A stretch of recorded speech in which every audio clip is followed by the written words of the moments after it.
Mi papá quería que le donara un riñón después de abandonarme por 20 años, así que le mandé una factura por todo el dinero que me debe. El silencio siempre fue el tercer habitante de nuestra casa. Crecí en un apartamento pequeño, de esos donde las paredes parecen sudar la humedad del invierno y retener el calor sofocante del verano. Mi madre y yo aprendimos a movernos en ese espacio reducido sin hacer ruido, como si tratáramos de no despertar a un fantasma. Pero el fantasma no estaba allí. El fantasma era mi padre, Roberto, un hombre que decidió que la responsabilidad de una familia era un traje demasiado ajustado para su espíritu libre y simplemente se marchó una mañana de martes, llevándose el auto, los ahorros de la caja de zapatos y nuestra dignidad. Yo tenía 8 años. Recuerdo el sonido de la puerta al cerrarse. No fue un portazo dramático, ni hubo gritos. Fue un clic suave, metálico y definitivo. Mi madre estaba en la cocina, con las manos llenas de harina, preparando unas arepas para el desayuno. Se quedó inmóvil cuando escuchó el motor del auto arrancar. No corrió a la ventana. Simplemente bajó la cabeza y siguió amasando. Pero vi como una lágrima caía silenciosamente sobre la masa. Esa fue la última vez que vi a mi madre llorar por él. A partir de ese día, ella se convirtió en acero. Durante los siguientes 20 años, mi vida se definió por la ausencia de él y la omnipresencia del sacrificio de ella. Mi madre trabajó limpiando oficinas de noche y cuidando niños de día. Sus manos, antes suaves, se volvieron ásperas, agrietadas por el cloro y el esfuerzo. Yo maduré rápido. No tuve la adolescencia despreocupada de mis amigos. Mientras ellos se preocupaban por videojuegos o novias, yo me preocupaba por si nos cortarían la luz o si tendríamos suficiente para el alquiler. Estudié con la furia de quien necesita escapar. Gané becas, trabajé en bibliotecas, vendí sándwiches en la universidad. Me gradué como arquitecto con honores, no porque amara los edificios, sino porque quería construir una fortaleza donde nadie pudiera volver a lastimarnos. Mi madre murió 2 meses después de mi graduación.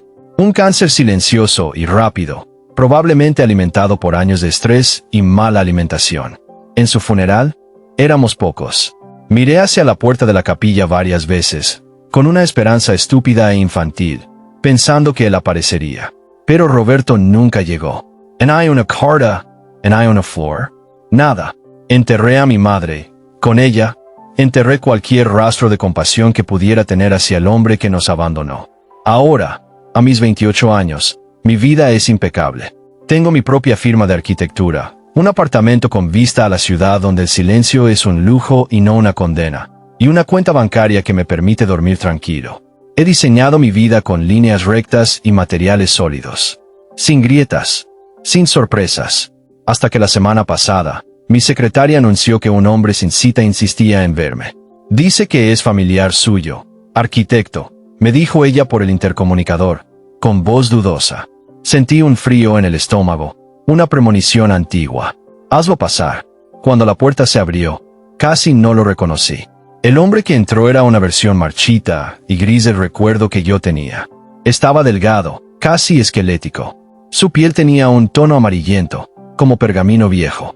Caminaba con dificultad, apoyándose en un bastón. Pero eran los ojos, los mismos ojos que yo veía en el espejo cada mañana. «Hola, Santiago», dijo. Su voz era rasposa, débil. Me quedé sentado detrás de mi escritorio de caoba, sin ofrecerle la mano, sin invitarlo a sentarse. Lo analicé como si fuera una estructura a punto de colapsar. «Roberto», dije. No pude llamarlo papá. Esa palabra no existía en mi vocabulario para él. «TVS, terrible». Él soltó una risa seca que terminó en tos. Se sentó sin esperar invitación en una de las sillas de cuero frente a mí. «La vida pasa factura, hijo. La vida pasa factura». «¿Qué haces aquí?», pregunté, cruzando los brazos. «Han pasado 20 años. No viniste cuando mamá murió». «Porque ahora». Su expresión cambió. Hubo un destello de incomodidad, pero lo ocultó rápido bajo una máscara de falsa tristeza. «Me enteré de lo de tu madre. Lo siento mucho. Era una buena mujer. Yo no sabía cómo acercarme. Tenía vergüenza, Santiago. Fui un cobarde. Lo admito. Me mantuve impasible. La vergüenza suele durar un par de años, Roberto. No 2 décadas. Ve al grano. No eres un hombre que haga visitas sociales». Él suspiró, frotándose las manos huesudas sobre las rodillas. «Estoy enfermo, Santiago. Muy enfermo. Mis riñones han fallado. Llevo 2 años en diálisis. Es un infierno. Estoy conectado a una máquina 3 veces por semana. Mi sangre se limpia artificialmente. Me estoy muriendo. Lo miré fijamente. No sentí nada. Ni lástima, ni dolor. Solo una curiosidad clínica. Y, necesito un trasplante, soltó. Me miró con esos ojos acuosos, intentando evocar una conexión que él mismo había cortado. Estoy en la lista de espera, pero a mi edad y con mi tipo de sangre, los médicos dicen que podría tardar años. Años que no tengo. Hizo una pausa dramática. Necesito un donante vivo. Un familiar compatible es la mejor opción. Ahí estaba. La audacia. El decoro monumental. Déjame entender, dije lentamente, inclinándome hacia adelante. Abandonaste a tu esposa y a tu hijo de 8 años. Nos dejaste en la pobreza. Nunca pagaste un centavo de manutención. Nunca llamaste en Navidad. Dejaste que mi madre trabajara hasta la muerte. ¿Y ahora vienes a pedirme un órgano vital? Sé cómo suena, se apresuró a decir, con la voz temblorosa. Sé que fui un mal padre. He cometido errores terribles. Pero he cambiado, Santiago. Tengo miedo de morir. Eres mi única esperanza. La sangre lama. Eres mi hijo.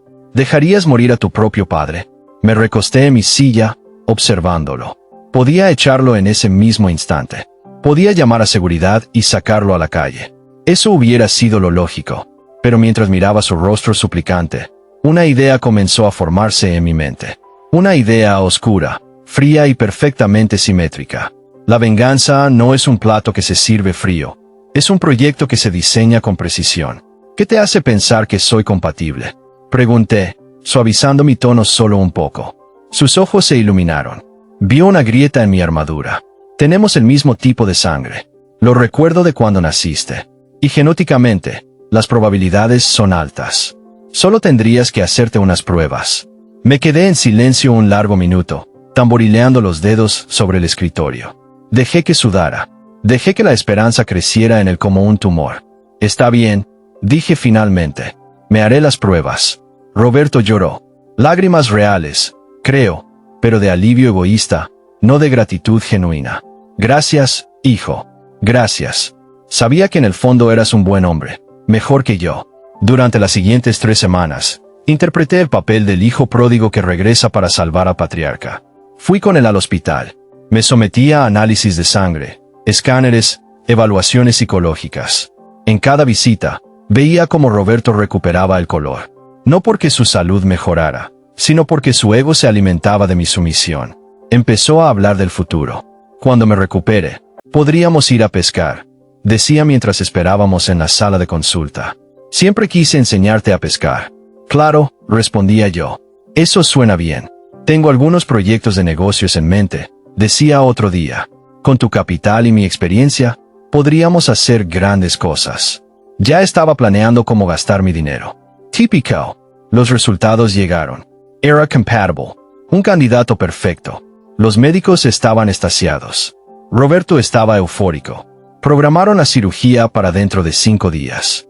Eres mi salvador, Santiago, me dijo, abrazándome torpemente a la salida del hospital. Vamos a cenar mañana, le propuse, para celebrar. Antes de que entremos al quirófano y empiece la recuperación. Quiero llevarte al mejor restaurante de la ciudad. Me encantaría, dijo él, sonriendo como un niño en Navidad. Esa noche, fui a mi oficina, pero no para trabajar en planos. Abrí una hoja de cálculo en mi computadora. Saqué las viejas cajas de documentos de mi madre que había guardado. Facturas vencidas, recibos de alquiler, costos de mis estudios, gastos médicos de su cáncer. Empecé a calcular. Manutención infantil no pagada desde los 8 hasta los 18 años. Ajustada por inflación y con el interés legal acumulado. Parte proporcional del alquiler que mi madre tuvo que pagar sola. Gastos educativos universitarios que él debió haber cubierto parcialmente. Costos de terapia psicológica para tratar el trauma del abandono. Gastos médicos y funerarios de mi madre, su esposa legal en ese momento. Y finalmente, una tarifa por daños morales y perjuicios por abandono. Sumé todo. La cifra era astronómica. Era una cifra que un hombre como Roberto no podría pagar en 10 vidas. Imprimí el documento en papel de alta calidad. Lo metí en un sobre de cuero elegante. La noche de la cena, Roberto llegó vestido con un traje que le quedaba grande, probablemente comprado en una tienda de segunda mano con dinero que pidió prestado, asumiendo que pronto tendría acceso a mi fortuna. El restaurante estaba en el último piso de un rascacielos. Pedimos vino caro. Comimos filetes. Roberto hablaba sin parar. Hablaba de sí mismo, por supuesto. De lo difícil que había sido su vida, justificando cada error con una excusa patética. Yo asentía, bebía mi agua y esperaba. Al final de la cena, cuando el mesero retiró los platos, Roberto se limpió la boca con la servilleta y sonrió. Bueno, hijo, estoy listo. Mañana en Turn-In, pasado mañana Operan. Y luego, una vida nueva. Gracias por esto. De verdad. No sé cómo pagarte. Qué curioso que digas eso, dije suavemente. Metí la mano en mi saco y saqué el sobre de cuero. Lo deslicé sobre la mesa, entre las copas de cristal y la luz de las velas. ¿Qué es esto?, preguntó Roberto, emocionado. ¿Una carta? Ábrelo, dije. Él tomó el sobre con manos temblorosas. Lo abrió. Sacó el documento doblado. Lo desdobló. Vi cómo sus ojos recorrían la página. Al principio, confusión. Luego, incomprensión. Finalmente, horror. ¿Qué? ¿Qué significa esto?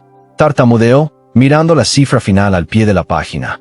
Es una factura, Roberto, dije, recostándome en mi silla y cruzando las piernas. Es el desglose detallado de todo lo que me debes. Y lo que le debes a la memoria de mi madre. No entiendo, dijo, su voz subiendo de tono. ¿Por qué me das esto ahora? Tú dijiste que la familia se ayuda, expliqué con calma. Tú necesitas un riñón. Yo necesito que se salden las deudas. Es una transacción comercial, ya que el afecto no existe entre nosotros. Roberto soltó una risa nerviosa. Pero, no tengo este dinero. Son millones. Lo sabes. Soy un hombre enfermo y quebrado. Lo sé, dije. Y yo soy un hombre de negocios. Pero la cirugía, susurró. Los médicos están listos. Two ears compatible. Sí, soy compatible, dije, inclinándome hacia adelante, mi voz bajando a un susurro gélido. Pero mi riñón es un activo muy valioso. Y no invierto en empresas en quiebra. Roberto palideció. El papel temblaba violentamente en sus manos.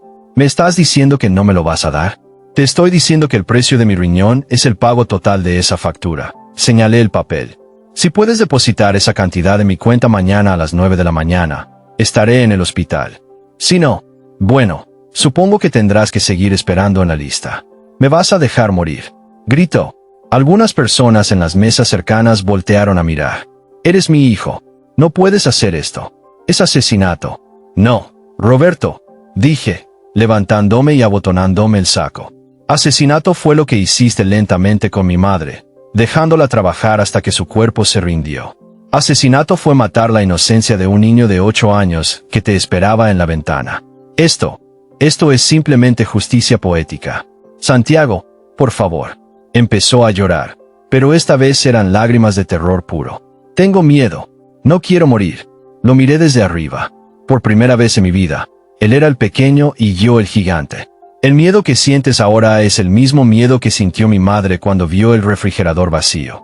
Es el mismo miedo que sentí yo cuando me gradué sin padres en la audiencia. Bienvenido a mi mundo, papá. Saqué mi billetera, tiré suficientes billetes sobre la mesa para cubrir la cena, mi última caridad, y me di la vuelta. Santiago, Santiago, vuelve aquí, gritaba mientras yo caminaba hacia el ascensor. Los meseros se acercaron a él para pedirle que se calmara. Yo entré al ascensor y apreté el botón del lobby. Mientras las puertas se cerraban, vi a mi padre derrumbado sobre la mesa, aferrando la factura como si fuera su sentencia de muerte. A la mañana siguiente, a las 9 de la mañana, mi teléfono sonó. No era el banco notificando un depósito millonario. Era el hospital, preguntando por qué no había llegado para el ingreso preoperatorio. Cancele la cirugía, le dije a la enfermera. El receptor no cumplió con los requisitos de elegibilidad. Bloqueé el número del hospital. Bloqueé el número de Roberto. Me enteré, por un conocido en común, que Roberto intentó demandarme para obligarme a donar. Por supuesto, ningún juez puede obligar a alguien a donar un órgano. El caso fue desestimado antes de empezar. También supe que volvió a la lista de espera general. Sigue en diálisis. Sigue viviendo en un cuarto alquilado, enfermo y solo. A veces, Cuando estoy en mi balcón mirando la ciudad que ayudé a construir, pienso en él. No con culpa, nunca con culpa.